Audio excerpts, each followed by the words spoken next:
Hey guys, my name is Rich. Welcome to another Halo Reach action figure review. Today, I'm going to be reviewing for you the Elite General from the Series 4 Halo Reach action figure line. Now, this Elite General is definitely one of the most anticipated figures of this series. He was very well liked. You know, everybody wanted to get one, but he's been kind of difficult coming across, especially with the first couple of waves of figures that have come out.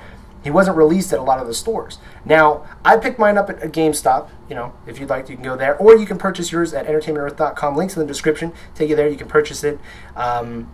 They finally got them all and everything. Now, this figure comes with two accessories. One is the plasma grenade, which I've attached here onto his right butt peg. Why I've done that, I don't know, because it always goes on the left. Always on the left butt peg. Yes. Okay. Now, the other accessory that he came with, and this is the first weapon of its kind that's been released for the Halo Reach line, is the fuel rod cannon. Pretty cool weapon. Nice, nice. Got some nice detail there. It's pretty solid. I mean, it still bends and stuff, but I mean, it feels solid when you hold it. Now, there is a problem with this gun, and that is the Elite General here can't hold it. Not very easily anyway, not enough to the point where I'm afraid that I might break my figure if I try to get it in his hand. He does, however, is able to hold the Halo 3 fuel rod cannon. Now, you might be thinking, whoa, that's a slight difference in scale. You'd be right. Besides the energy sword, I think it was the energy sword, all the other weapons that have been out for the Halo Reach line have been larger than the Halo 3 weapons. I always used to think that this fuel rod gun, even back in Halo 3 days, was really, really big and was kind of out of scale. But when it comes to the Reach figures, it seems to fit right in. It's very easy to get him to hold the fuel rod cannon. Just open up his hand, kind of latch it around his fingers. It takes a second. I don't want to break the fuel rod cannon's handles. Those were a little sensitive back then, but boom, it's in his hands. And he can hold it, and he looks very cool with it. The only downside is that the gold on the fuel rod cannon is a different shade of gold from the armor of the Elite General here, but that's not a big deal. Now, the fuel rod cannon, I was really looking forward to getting. Sadly, it doesn't really work with anything. I can't even really get my grunts to hold it, even though the grunt heavy should have came with one of the fuel rod cannons. But I mean, even with a grunt here, if I just put it up to his hands, the fuel rod cannon is very small. It actually looks more like a larger plasma repeater.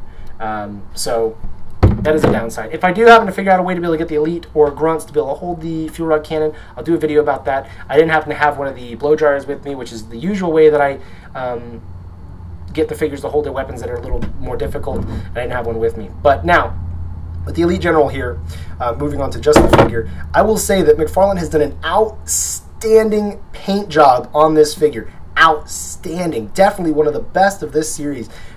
Usually, in the past, McFarlane figures are great with paint jobs and detail, but I've got to say this one is even better. I mean, it's got the little decals for being in the Covenant, which you didn't used to have on the figures back in the previous series.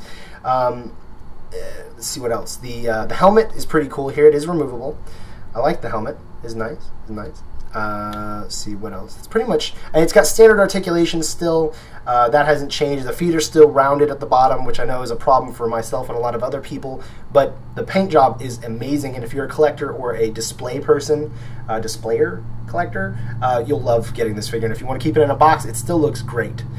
So anyway, that's pretty much the gist of this figure. I've got him in the universal standing pose that they usually stand in, otherwise he'll fall over. But I would definitely recommend using one of the Halo 3 fuel rod cannons to go with your Elite General here. The one it comes with is just so tiny.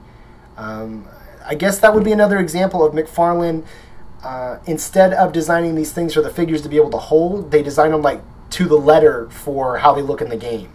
And I'm one of those people who would much rather this gun have been designed for a figure to hold it than for the gun to not be able to be held at all.